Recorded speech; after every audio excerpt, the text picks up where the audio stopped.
Committee will come to order. This is the Subcommittee on Domestic Policy of the Committee of Oversight and Government Reform. I want to thank all of you for your patience. The House had a series of votes which unfortunately came at the very beginning of the time that we wanted to commence this hearing. But your patience is much appreciated, and we'll proceed now with the hearing. I want to thank the ranking member, Mr. Jordan of Ohio, for his presence, as well as Ms. Watson from California. Today's hearing is the fifth held by the Domestic Policy Subcommittee in this Congress on drug policy issues. This will be the first held by Congress to examine in comparative perspective different alternatives to incarceration that are being administered through the criminal justice system. Without objection, the chair and ranking minority member will have 5 minutes to make opening statements, followed by opening statements of 3 minutes by any other member who seeks recognition. And we're also joined by Mr. Davis of Illinois. Thank you for being here, sir.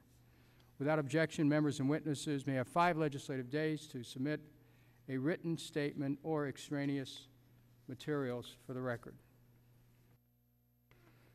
The number of individuals incarcerated for drug offenses has increased every year since 1980, despite recent efforts, including drug courts and state-level initiatives like Proposition 36 in California that are explicitly designed to minimize jail and prison time for non-violent drug-related offenders and to provide treatment for drug-related offenders. Overall, the correctional population has increased by nearly 2.5 million, or 57% from 1990 to 2005. And the inflation-adjusted expenditures on corrections have more than doubled over the past 20 years. Furthermore, the need for drug treatment among offenders still far outstrips supply. These trends have continued even as overall illegal drug use, especially abuse of cocaine and heroin, has declined, and the drug-related offender population has aged, which should naturally lead to a decline in the need for incarceration given older offenders' decreased propensity for violence. Why and what can be done to reverse these trends? Certainly, efforts at sentencing reform and improving how prisoners reenter society, while not the focus of this hearing, are essential to break the cycle of drug abuse and crime and over-reliance on incarceration. Today's hearing has a slightly different focus and is the first congressional hearing to consider in a comparative perspective the various efforts within the criminal justice system itself to avoid incarceration and to provide drug treatment. Drug treatment courts are an important part of the picture. I've consistently supported the growth of drug and other problem-solving courts, and this subcommittee held a field hearing in Representative Cummings' district in Baltimore to witness how these courts are evolving to provide coordinated wraparound services. Despite efforts to bring drug courts to scale, however, they only enroll about 100,000 clients a year out of an estimated 1.5 million yearly arrestees with drug-related issues. While this disparity is partly resulting in limited funding, it is largely the result eligibility restrictions that at times exclude offenders with histories of criminal violence, severe drug addiction problems, and co-concurring disorders. While witnesses today will express optimism that drug courts can be expanded to include some of these offenders, and such expansion is justified by outcome studies and would be cost-effective, it's clear that some aspects of their operation will have to change to reflect the different populations they serve. It's also clear that expanding the reach of drug courts is only part of the solution. We'll learn about a new approach demonstrated by Hawaii's HOPE program. HOPE attempts to coerce abstinence through frequent drug testing and the provision of swift and certain sanctions to probationers who continue to test positive. In contrast to drug courts, HOPE initially does not provide drug treatment and reserves a judicially imposed treatment plan for participants who fail to become abstinent in the face of graduated minor sanctions. There's been some initial positive data on HOPE, and there is a possibility it can help target drug treatment, which is costly to those who truly need it. Nevertheless, there are many important questions that need to be answered, and the Hawaii experience needs to be attempted on the mainland before we can judge what role HOPE should play. Finally, we look at the legacy of Proposition 36, which was passed by an initiative of California voters in 2000, and allows first or second-time drug possession arrestees with no record of violent offenses to plead guilty to drug possession in return for diversion to a drug treatment program. While it's been criticized for lacking sufficient mechanisms to enforce the requirement that participants complete drug treatment, Prop 36 has enrolled over 50,000 participants a year, amassing a wealth of relevant data to the proper design of diversionary programs. The common feature of these programs and approaches that we focus on today is that they are alternatives to incarceration administered within the criminal justice system. We should be wary of thinking of one program, approach, or set of approaches, no matter how well conceived, is the answer to over-incarceration. It is possible that programs can cross-hybridize, or that different approaches are best understood as complementary and thus should be targeted to different drug-involved offending populations. Congress must ensure that the Department of Justice and the Office of National Drug Control Policy, as policy experts, researchers, and grant makers, constantly measure the effectiveness of these programs, collect evidence about best practices, and, consistent with our notions of a just and safe society, help states make informed judgments. Thank you very much. Chair recognizes Mr. Jordan of Ohio. Thank you, Mr. Chairman. I'll be brief. I want to thank you for holding this hearing. To create continuing disincentives for drug-involved offenders, incarceration has been a primary and an effective solution. Today, 1 out of 100 Americans has spent time behind bars, sometimes disproportionately repeat offenders. The solutions to preventing incarceration are critical. Treatment and the type of local community-based care given to those with substance abuse and mental health disorders are necessary to fostering permanent positive behavior changes.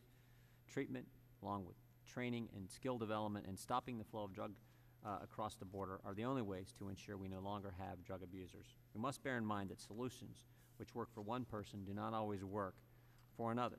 Today, I look forward to learning about the various tried and true solutions from our witnesses.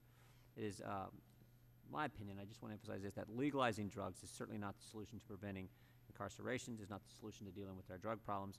The harm to communities and families as a result of drug use has nothing to do with our current laws. We must work to prevent, control, and mitigate addiction as we continue to fight this overall destructive behavior.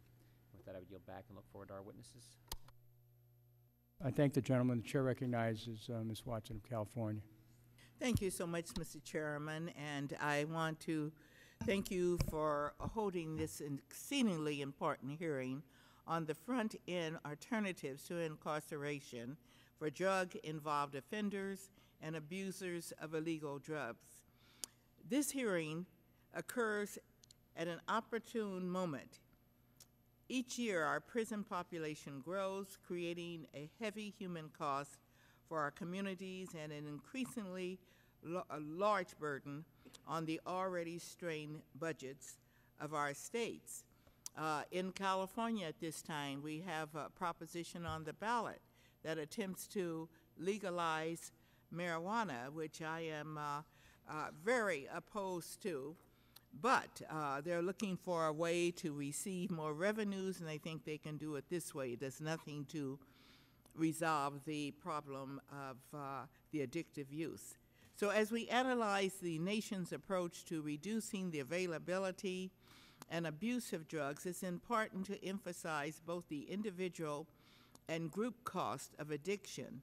Domestically, the disease of addiction has devastating consequences for individuals, families, communities, and our judicial and healthcare systems, while on an international scale, as stated by Secretary of State Clinton while in Mexico, our insatiable demand for illegal drugs fuels the drug trade.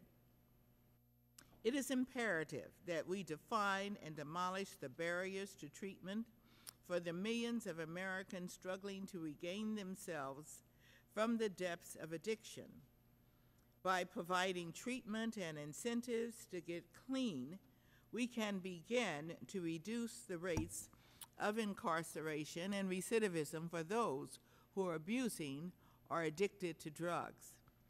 In 2000, voters from my state of California recognized the need for alternatives to incarceration by some nonviolent drug offenders and passed Proposition 36 by popular referendum.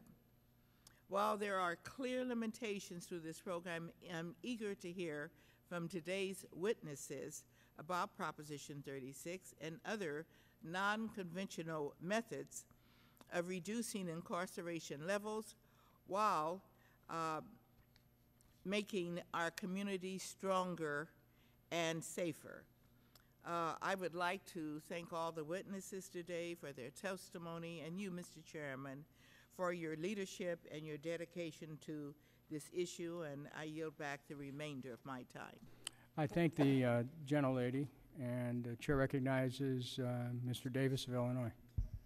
Thank you very much, Mr. Chairman, and let me first of all thank you for giving me the opportunity to sit in on this hearing. Although I am not a member of this subcommittee, one of the big tasks that I had to make in the last reorganization was to not be on this committee. and I'm always delighted to get a chance to come by. I also, though, want to commend you. I would like to say, if I may, as chairman, that I ask unanimous consent to permit Mr. Davis, who is not a member of this subcommittee, to participate in this subcommittee. Without objection, you may proceed. Thank you very much again, Mr. Chairman, and I want to thank you for tackling the big issues, the heavy ones, the tough ones. I mean, you have a long history of doing that, and so I wouldn't expect you to do anything else. I want to thank all of the witnesses for coming, because given the fact that our country, this country, has the largest number of individuals incarcerated of any nation on the face of the earth in proportion to population as well as in actual numbers. And so trying to find alternatives to incarceration, I think, is just one of the major things that we ought to be doing.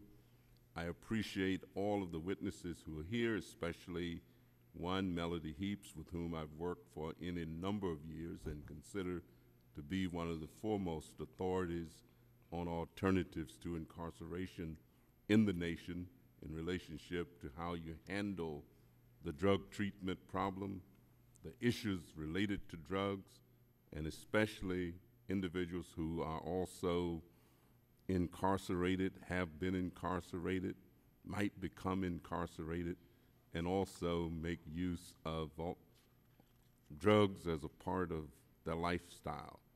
So I thank you, Mr. Chairman, thank all of the witnesses, and yield back the balance of my time. Thank you very much, Mr. Davis. If there are no other opening statements, the subcommittee will now receive testimony from the witnesses before us today. I want to introduce our first panel. Mr. James H. Birch II is Acting Director of the Bureau of Justice Assistance, Office of Justice Programs, U.S. Department of Justice, where he served for nearly 15 years. Prior to his appointment as Acting Director, Mr. Birch served as the Deputy Director for Policy at BJA, overseeing an office and efforts designed to provide leadership in criminal justice policy, training, and technical assistance, and to further the administration of justice. Mr. Birch began his career in public service at the local level, working for several years on case and records management and automation for the Circuit Court in Prince George's County, Maryland, and as a civilian within a local law enforcement agency. We also have with us Mr. Benjamin B. Tucker. Mr. Tucker is the newly confirmed Deputy Director for State, Local, and Tribal Affairs for the Office of National Drug Control Policy. Beginning his career as a beat cop in New York City's Policy Department, Mr. Tucker has 40 years of experience in the fields of law enforcement and criminal justice. He is a recognized expert in community policing. An attorney, prior to joining the ONDCP, Mr. Tucker served as a professor of criminal justice at Pace University, director of field operations, and senior research associate at the National Center on Addiction and Substance Abuse at Columbia University, in the Department of Justice, and in various positions in the New York City government. Director Birch and Deputy Director Tucker, This subcommittee is very grateful for your appearance today and also grateful to your service to the people and to this country. It is the policy of the Committee on Oversight and Government Reform, gentlemen, to swear in all witnesses before they testify. I would ask that you stand and raise your right hand.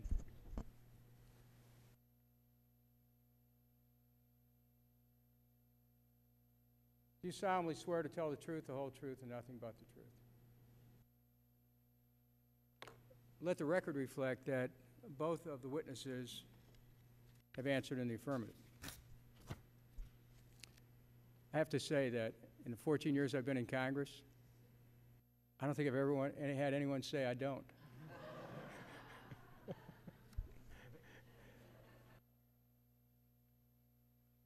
I would ask that each witness give an oral summary of your testimony. Keep this summary about 5 minutes. Your complete written statement will be in the hearing record. So, Mr. Birch, you are the first witness on this panel. Thank you for being here. I ask that you proceed. Thank you. Chairman Kucinich, Ranking Member Jordan, Congresswoman Watson, Congressman Davis, I want to thank you all for the opportunity to be here today.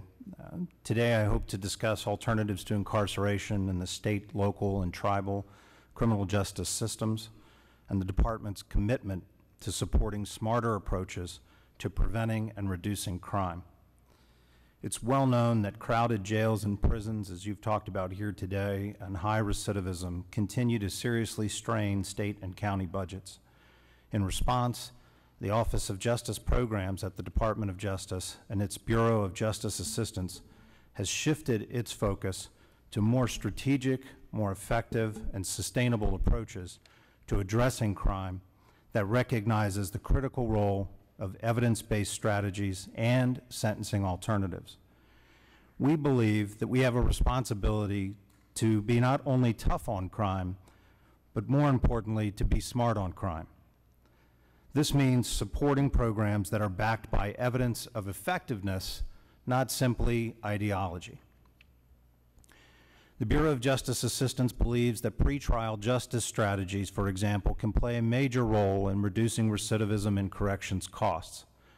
A Bureau of Justice Statistics survey found that more than 60% of people confined in jail on any given day were those awaiting trial, frequently for a nonviolent offense, and many of whom were later sentenced to something other than incarceration. This fact suggests that an alternative may have been appropriate at an earlier stage in the justice process. Further, by implementing pretrial justice strategies, including the use of research-based risk assessment instruments, communities may be able to more efficiently and effectively utilize community supervision alternatives and reduce spending on corrections. To gain the foothold needed to be successful with community supervision and reentry, we must capitalize on the opportunities presented at the front end of the system. For instance, many adults and juveniles have been successfully diverted from further offending by programs that use the leverage and the monitoring power of the court, together with treatment and broad community collaboration. One example of this problem-solving approach are drug courts, which have been shown to be effective in addressing substance abuse problems as well as reducing recidivism. Through a National Institute of Justice multi-site drug court evaluation, researchers are identifying what specific drug court practices are most effective and under what conditions, both of which will help us to further refine the drug court grant programs that we administer and ensure that we are supporting evidence-based strategies. I understand that Dr. Roman will discuss some preliminary results of this study later today. BJA is also working to strengthen probation and parole strategies. For example, Hawaii's HOPE program, which I go into greater detail about in my written statement, is one such strategy. The President's fiscal year 2011 budget submission to Congress proposes a smart probation program that will provide $10 million in funding for state, local, and tribal jurisdictions to replicate strategies such as Hawaii Hope. Another example of a strategy designed to enhance safety and reduce corrections spending is the Justice Reinvestment Initiative. Through this initiative, BJA is assisting state, local, and tribal communities in conducting a thorough review of the local drivers of corrections costs and the identification of policy alternatives to reduce costs and increase effectiveness. To date, this initiative has shown significant results across the country. In one example from the state of Vermont, our efforts are expected to yield an estimated $54 million in net savings through fiscal year 2018, with a portion of this savings to be reinvested in improved assessments, expanded residential treatment, and vocational training. In each of these programs, we see examples of how evidence plays a role in shaping policy and practice. And the Attorney General has made it a priority to develop and enhance evidence-based practices that build upon current approaches while also encouraging innovation. Hand in hand with supporting research is the responsibility for translating it for use and integrating evidence into the work of justice professionals. This initiative is discussed as well in greater detail in my written testimony. Recidivism is a complicated problem, and there is a lot more for us to learn in this area. Confronting recidivism in a more balanced way means recognizing the role of prevention, pretrial services, treatment, and sentencing alternatives. Each of the strategies I discussed today are valuable tools that represent opportunities to maximize the effectiveness of state, local, and tribal justice systems and to make our communities safer. Mr. Chairman, this concludes my statement, and I welcome any questions that you may have. Thank you, Mr. Birch. Chair recognizes Mr. Tucker. You may proceed.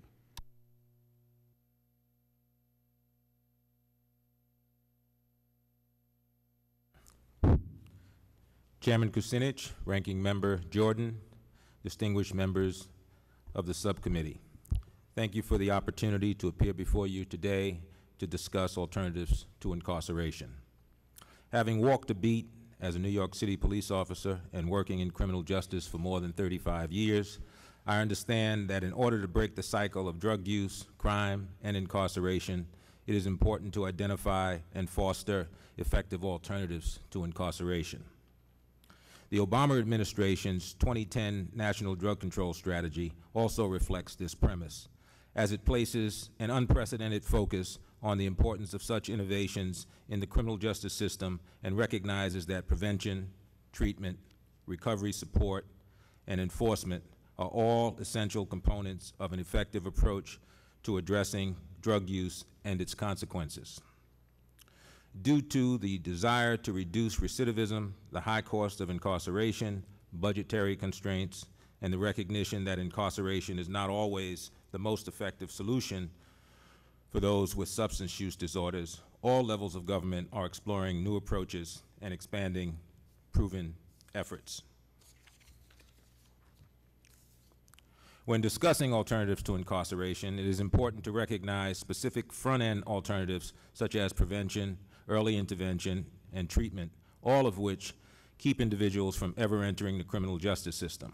The President's 2011 budget request reflects the increased emphasis on prevention by requesting approximately $1.7 billion to support prevention programs. Another important component to providing front-end alternatives to incarceration is facilitating effective early intervention and treatment for individuals with drug use problems. Addiction is a chronic, complex, is a chronic, complex disease, both psychological and biological in nature, and should be managed in the same way as other chronic conditions. However, because substance abuse treatment is not fully integrated into the healthcare system, too many substance abuse problems go unrecognized. This decreases the chances abusers will seek treatment and increases the possibilities for criminal activity. Therefore, involvement with the criminal justice system may be the first time an individual has the motivation and the opportunity to address his or her substance use problem. For these reasons, it is important that the criminal justice system has the capacity to effectively treat drug use and it is why the FY 2011 budget requests $3.9 billion to support treatment programs. The reality is that even the best prevention, intervention, and treatment efforts may not help every person. For some, drug use results in criminal and delinquent behavior, disrupting family, school, neighborhood, and community life in fundamental and long-lasting ways. The majority of drug-involved offenders are in state correctional systems, and many of the low-risk offenders are sentenced to probation and supervised through a variety of programs.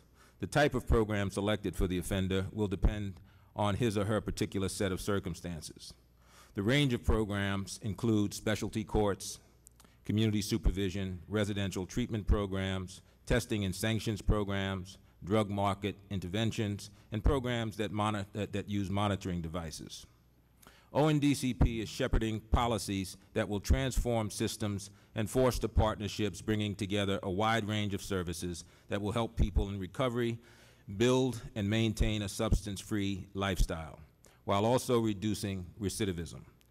Typical recovery support services include safe and sober housing, medical and dental care, mental health treatment, employment training and placement, family counseling, child care, and transportation.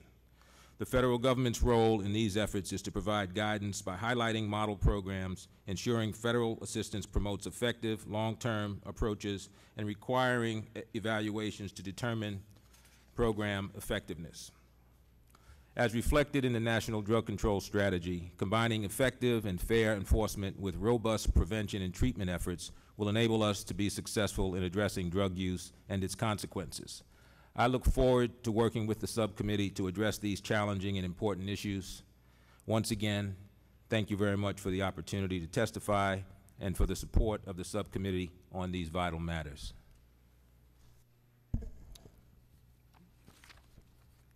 Thank you very much, Mr. Birch and Mr. Tucker. I want to acknowledge the presence of Congressman Elijah Cummings, who a few years ago opened up this area of inquiry in the Congress, and in his city of Baltimore is doing much to try to bring about diversion from the criminal justice system into rehabilitation. So I appreciate Mr. Cummings' presence here. We're going to have the first round of questions. We'll probably have 2 rounds of our panel. To both Mr. Birch and Mr. Tucker, the Conference of Chief Justices has advocated expanding drug court funding to $250 million and to distributing this funding to the states in a block grant program. Do you believe that the current evidence on drug court effectiveness warrants expanded funding, or do you believe that a block grant program is the best way to administer drug court grants? Mr. Birch.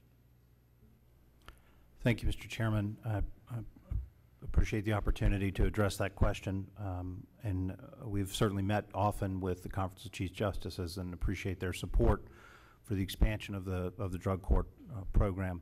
And we certainly have a lot of respect for their views and their input. And I know that they've shared with us some of their concerns about greater coordination of our efforts with the efforts in the state, and we'll certainly continue to do that. Respectfully, however, we don't agree that a block grant program is the best way to administer these funds. Why not? What we did this year, sir, after the conference passed a resolution supporting this effort, we set aside some resources in the drug court grant program to test this approach. And we offered for states to come in, apply for essentially a block of funding under the drug court grant program that they could then administer to local jurisdictions within their state. And to our somewhat surprise, we only received 6 applications from around the country for that effort, which demonstrates to us that, that this may not be the best way to go. Mr. Tucker, do you have a response to that? Well, I would, given my newness to the office, but more importantly, deferring to Mr. Birch, where they have experience in moving block grant funds to the local jurisdictions. Okay, let me do this then. Mr. Tucker, your testimony acknowledges the hurdles that many cash-strapped states face in implementing alternatives to incarceration, because even though over time they'll result in net savings, at the front end, establishing alternatives to incarceration can be costly. Is there a role for the federal government to incentivize states to set up programs through grants? And is the ONDCP working with Congress to encourage states to initiate such justice, reinvestment, and community supervision programs? Well, the answer briefly is yes, without a doubt. I think no question that we want to drive funding to local jurisdictions. I mean, pretty much everything that we think about with respect to how to deal with drug enforcement, drug treatment, prevention issues is very much a local issue, particularly as it relates to prevention. So to the extent that we can get funds down to the jurisdictions where it's most needed, obviously, I agree with that premise. Well, I think the challenge... Let me do a follow-up, if I may. Sure. We just have 5 minutes each, so I'm Okay. trying to make sure I get your insight on a number of different areas. As a follow-up, does the Department of Justice and ONDCP support modifications of the federal drug court authorizing statute that would replace the categorical exclusion of violent offenders from drug courts with a procedure by which local drug court teams would have the responsibility to determine the class of offenders that should be excluded from drug courts because of their criminal history? Would you like to comment on that, Mr. Tucker? Sure. I mean, well, the emphasis seems to be in your question on violent offenders. The research, as far as I know, suggests that drug courts have had some success in dealing with high-risk, high-need defendants. And so to that extent, yeah, it's certainly an idea worth considering. I don't know at this point in time how that would be implemented, and I think you're correct that it would be left up to the local jurisdictions and the judges in those local courts to make those determinations. Mr. Birch? I would agree with Mr. Tucker. The research is clear on this point. We don't think categorical exclusions or inclusions are the way to go. This is a local issue. We can't risk public safety, but the research is clear on this. We need to do a better job of getting high-risk, high-need in. Thank you. My time's expired. I'm going to recognize Mr. Jordan for 5 minutes. You may proceed. Thank you, Mr. Chairman. I want to thank you both for being here and for the work you do. Mr. Tucker, we appreciate your background in law enforcement, and appreciate Mr. Kurlikowski the number of times that he has come before us and talked with the chairman and myself and the full committee. We appreciate his work. He said, Mr. Kurlikowski said in Senate Judiciary hearing back in March of this year that in 2008, over 23 million Americans 12 and older needed treatment for some type of illicit drug or alcohol use problem, but less than 10% received the necessary treatment for their respective disorder. Yesterday we learned in a hearing on the same general subject from Mr. Ford at GAO that in 10 years, because I asked him the question, I didn't know the answer, just asked the question, has GAO done any studies on how effective our treatment programs are?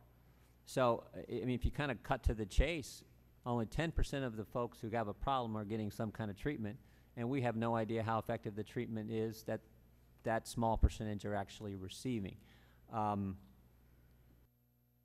The folks who get, who are actually put in prison, how many of the incarcerated individuals for a drug offense in our prisons are getting some type of treatment? And we can, probably Mr. Tucker, I would assume, but we can go both of you. Sure. Well, I don't think enough. I don't know the exact numbers, but I think that's our challenge. I mean, I think that the data that you have heard and from other sources suggests that we're not doing enough. And so that's. I think it gets us to the obvious question. I mean, if we're looking at alternatives to incarceration, that all makes sense if they're nonviolent and it's the best way to help people. I get that. Mm-hmm. But if if we're only getting to 10, 11, 12% of, I don't know, are we really going to go down that road? We're not getting them. We have them there. They're not getting treatment right now. Well, I think the point is that we have to figure out how to do more. Clearly, we need to do more, And I think we need to figure out how to do more, both in terms of providing the resources and to your point earlier, making sure that whatever treatment is provided and however it's provided, that the vehicles that we use are effective, and that we're getting to the right population. Let me, go ahead, Mr. Burson, I'll follow up. Go ahead. Well, as it relates to identifying children with those kinds of needs, I think we need to be more creative about how we do that. And one of the examples of that is we're training school resource officers now in how to identify children with those kinds of special needs and then link them up with the treatment that is available, because that's often the issue at that age. In terms of residential treatment, I just want to thank the Congress for responding to the President's call to double the funding through the Residential Substance Abuse Treatment Program. We're now providing states $30 million a year, state departments of correction, to provide residential treatment for those who are incarcerated. And that's on top of our investments, thanks to Congress for responding with the Second Chance Act, $100 million that's made available to serve offenders and to get them the treatment that they need. With respect to the, to treatments that actually work, for the percentage we are giving some treatment to, HHS agency, Substance Abuse Mental Health Services Administration, SAMHSA, has stated that, quote, the beneficial role that faith and spirituality play in the prevention of drug and alcohol abuse and in programs designed to treat and promote recovery from substance abuse and mental disorders has long been acknowledged. Would both of you agree with that statement? Faith-based treatment is effective. Would you agree with that statement? I'm sorry. Would you agree with the statement that, and this is according to this is according to SAMHSA, has stated, and I'll read the quote again, the beneficial role that faith and spirituality play in the prevention of drug and alcohol abuse and in programs designed to treat and promote recovery from substance abuse and mental disorders has long been acknowledged. Would you agree with that statement?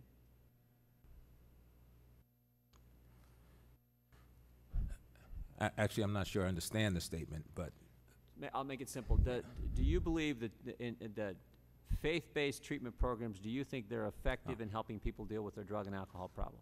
I think there are multiple ways in which treatment can be applied, and the question was, do you think faith-based programs, this is according to HHS, they seem to think so. Do you think so?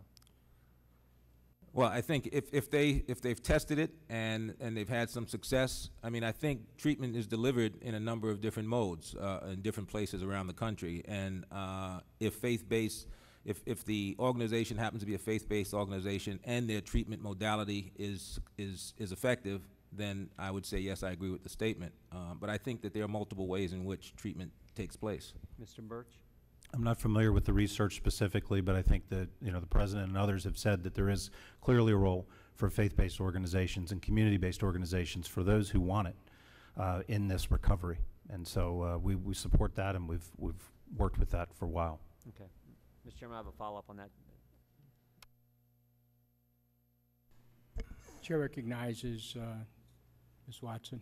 You may proceed. I mentioned before, my state of California started one of the largest treatment diversion programs by passing Proposition 36 by popular referendum. Unfortunately, Proposition 36 has not allowed us to significantly reduce the cost of our correction system, because 1/4 of the offenders who have accepted the Proposition 36 bargain never appeared for treatment, and then only 1/3 completed it. So what do you think California needs to do to improve the level of compliance with Prop 36? Should they incorporate any best practices from Hawaii's opportunity probation with enforcement? That's the whole program. And given the severe budget crisis that we face in California, do you think the state has the will and resources to successfully reform the Proposition 36 program? I guess I could answer that myself, but let me start with Dr. Tucker. Yeah, I think, I can't speak to the issue of the state's will, but with respect to the parts of the program in California that don't seem to work effectively with respect to the success rate, I think it's important to look at what's happening in Hawaii, certainly, but we can look other places as well. I think there are a number of opportunities around the country to evaluate, to look at programs that have been effective and have had high success rates. Drug courts, certainly the research, as we already mentioned, have been very successful in keeping the recidivism rates down, for example, over time. And so I think it's worthwhile when we try these experiments to evaluate them as we go, and if they're not working, to think about ways in which we can fix the parts that are not effective. My colleague mentioned faith-based. Sadly, those who are hardly addicted don't end up in these faith-based programs. These are the ones we would like to lure in, but it's been something that is elusive thus far. I'd like to ask Mr. Birch, in your testimony, you stated that encounters with law enforcement play a critical role in whether or not people with mental illness or co-occurring disorders such as mental illness and substance abuse are identified and directed to appropriate treatment instead of simply cycling them in and out of our jails and prisons. So what's being done on the federal level to encourage collaboration between the police and the mental health community? Well, thank you so much, Congresswoman. That was a wonderful question. I'm pleased to be able to respond. Through our Justice and Mental Health Collaboration Program, we've been working together with a number of different organizations, among them the International Association of Chiefs of Police, to begin to develop models that can be replicated around the country for crisis intervention, to give law enforcement officers that are on the beat the tools that they need to be able to respond to the individuals that they encounter. Under the premise that having a person enter the justice system for treatment is simply not the best answer. And we can do better. And we can do better by giving law enforcement the tools they need to know how to recognize it and then how to divert it locally. And that training has been very successful. We've seen it be replicated not only in individual cities and towns, but also individual states now have taken it on and replicated that training for their entire public safety response corps, if you will, not only law enforcement, but also EMTs, for example.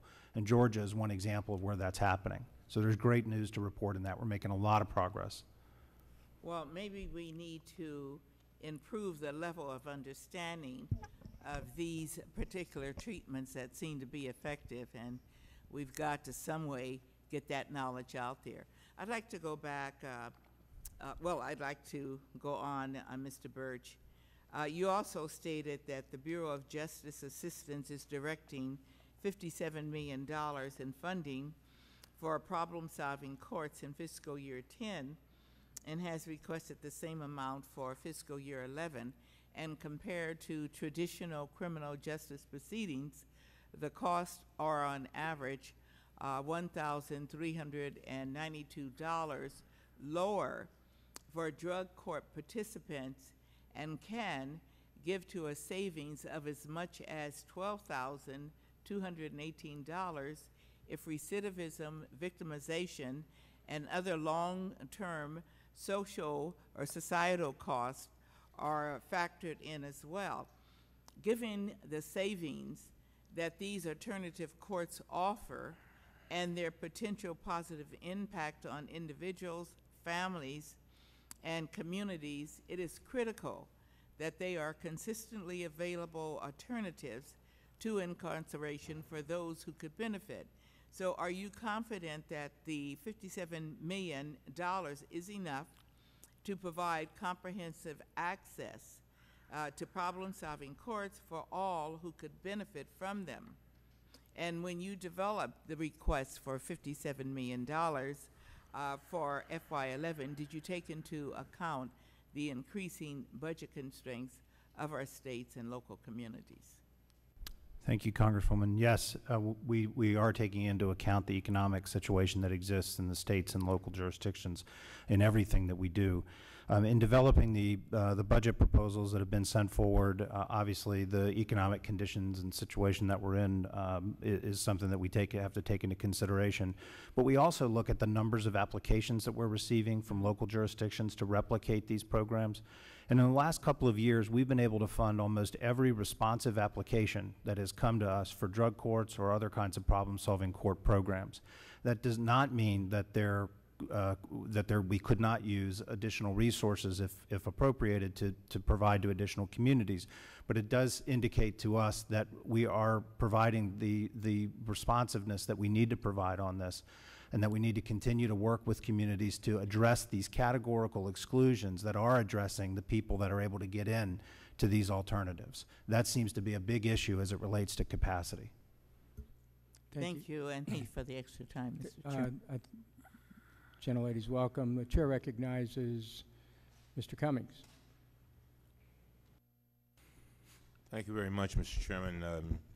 Chairman, thank you for being here today. Let me just ask you, you know, in Baltimore, we have had a lot of success with our drug court. As a matter of fact, it's probably proven to be the most successful thing I've seen.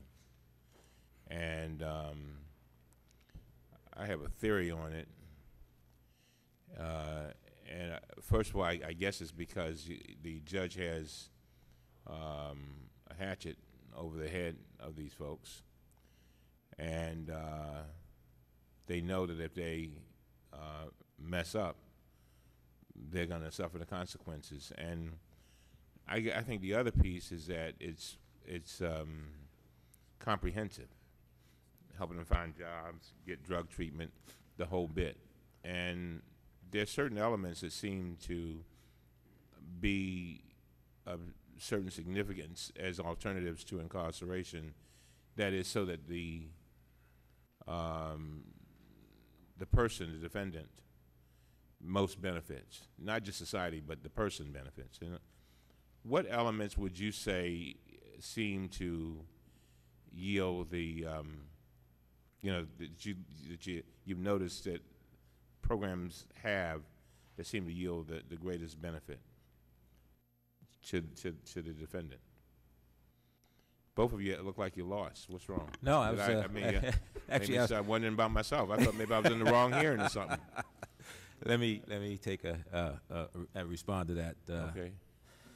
I think we're talking about providing, to the extent that the person has a drug problem, we want to provide treatment is important, and that treatment has to be regular. We have to drug test folks to make sure that they're staying clean. We have to, if they're leaving and returning to our streets, to our communities, then we have to make sure that treatment can be continued as part of their recovery. That's really critical. So, and then you mentioned already that the sort of what I call wraparound services, this notion that you don't want to leave these folks stranded. You want to make sure that they have something to help stand them up once they're back in the community.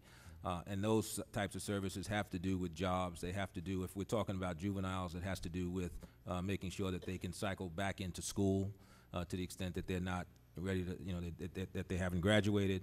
But whatever it takes in terms of those wraparound services, that's what I think is important to help stand these folks up.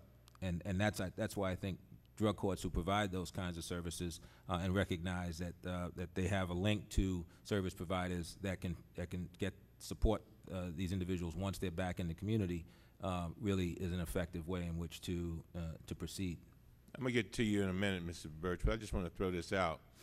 You know, I was sitting here listening to you all, and I was thinking to myself, alternatives may very well be a good thing. Because I tell you, one of the things that has always bothered me as a lawyer and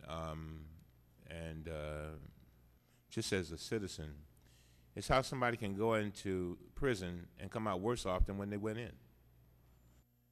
In other words, the dirty little secret is that sometimes there are drugs floating around in the prisons. See, people don't like to talk about that, but that's serious. And so if you got drugs in the prison, I mean, if you really think about it, if you don't have drugs in the prison, what does that mean? That means somebody's doing some serious cold turkey in, because that's all they can do. But then when you see people come out of prison, still drugged up, and in some instances worse off than what they went in, that's an uncomfortable subject, but it's real. And I live in the inner city of Baltimore, so I see that. And so I'm just, you know, it just kind of bothers me that sometimes we don't address those kind of issues. Y'all don't have to talk about it, but it's something that people don't deal with, and it's real. And we have now seen in the Baltimore area more and more indictments coming out for folks who work in prisons. And I'm not knocking, you know, they'll have a headline tomorrow, Cummings knocked the security guards. I'm not saying that. I'm just telling you what I've seen happen, and I think it's happening all over the country. A few bad apples are letting drugs flow into these prisons, and it's very, very sad. And so then you say to yourself, well, maybe it is better that the person be on the outside to get the kind of treatment that they need or what have you. But let me just, you can comment on that if you want, Mr. Birch. You want to comment, Mr. No, I was just, I mean, I agree with you that that's a reality, and we support, you know, one of the things that we're trying to do here is break the cycle, and so we have to think comprehensively, and so we focus on drug use, we focus on crime, we focus on delinquency, we also have to focus on incarceration inside the facilities, and so there has to be law enforcement even inside the facilities looking for drugs. You know, drug trafficking happens inside as well as outside, and so I'm as disturbed as you are when we recognize that those conditions exist. But it's about additional law enforcement. I think both at the state level and the federal level, the institutions spend a lot of time focused on law enforcement inside the institutions, conducting inspections, searches, drug testing, and so forth. And those kinds of activities should continue. Mr. Chairman, I see my time is up. Thank you. We have a vote on, but what we're going to do is we're going to give Mr. Davis an opportunity to answer his questions, which will complete the first round. We will recess after Mr. Davis for how many votes do we have? Two? For let's say a half hour. And then we'll come back and we'll go to the second round, and then we'll get to the next panel after that. I appreciate everyone's indulgence here. We in the committee don't have control over the congressional schedule, but we do want to make sure our committee work is thorough and that we hear from everyone. Mr. Davis, 5 minutes. Thank you very much, Mr. Chairman. And let me just say that I am a real fan of drug courts. Have been for a long time. Good friend of mine, Eugene Pincham, they used to call him all kind of things, the hanging judge. But Pincham started years ago of probably going outside the realm of what people expected a judge to do. And he just started directing individuals to do certain things. And he'd give them 60 days to do them and say, come back to my court and let me see how you've made progress. If you haven't made any, I'm going to lock you up. I'm going to send you down to Menard or wherever. And of course, Judge Pincham died not very long ago, and he was recognized as one of the most effective judges around. Let me ask, how high is the Bureau on coalition? I mean, the development of community coalitions as a real way of reducing recidivism. I mean, I've seen some places like in North Chicago, Illinois, and Waukegan that I consider to have a very excellent coalition, community coalition. I've seen something in Bloomington, Illinois, where the Joyce Center has put together a coalition, the public defender, the state's attorney, the NAACP, the churches, the schools, everybody is a part of their action. How does the department or the Bureau feel about that kind of activity? Thank you, Congressman Davis. I'm glad to hear you mention Bloomington, Illinois. In fact, we were involved in working with Bloomington, Illinois, and setting up that group many years ago when they began an anti-gang initiative in that community, and that's where that group got started. I don't remember the name of the committee now, but it's been a very innovative group. I think at one point in time they even started their own sort of business to generate revenues for their programs, since it's just a great community and a great group of people. And I'm sure Mr. Tucker would like to talk about the Drug-Free Community Support Program that also encourages collaboration. But we're 100% behind that, and we're thankful to you and others for ensuring that the Second Chance Act also includes this notion as well, and the task force requirements as a part of that program. And we see that you have to have that kind of broad-based community support behind every one of these initiatives. Because as we talked to folks in Virginia earlier this week, in fact, you can't just have one part of the system trying to make change. We've got to make change in every part of the justice system, from the front door to the back door and everything in between. All of those people have to be at the table and have to be committed to making change. And so we're 100% behind that. Well, thank you very much. And Mr. Tucker, let me just ask you, there is an expression of concern on the part of many people that there might be more focus in terms of the drug control policy shifting towards trying to prevent the spread of meth and not as much focus put on, say, crack cocaine in central city areas. I happen to live in the inner city area of Chicago and have lived in big urban inner city all of my adult life. And could you just address those two concerns that are being expressed? Sure. I think I understand it. I think, again, this is a very local kind of issue. Even when I was on the streets as a cop, I mean, these same kinds of questions would come up from neighborhood to neighborhood, community to community. The fact of the matter is that depending on what community we're talking about, what state, what neighborhood, what county, or whatever, you're going to have different types of, as it relates to drug trafficking, different types of illegal, illicit substances. So as you point out, it could be meth in the Midwest, perhaps, as it came across the country, or it could be cocaine, could be heroin. It just depends. And so the response in terms of is going to be dictated by the threat. And so the way in which we do this is, for example, I'm responsible for the high-intensity drug trafficking areas. There are 28 of those around the country, 5 along the southwest border, and in a number of other jurisdictions. And those are task forces, federal, state, and local law enforcement officers, constantly looking at gathering information, looking at the intelligence, and then looking at also developing the threat for that particular jurisdiction, wherever it may be. So that's, I think, just a function of the response has to be a function of what the threat is, and then the authorities, the law enforcement officials, take the necessary steps to try and intervene. Thank you very much, and thank you, Mr. Chairman. Now you're back.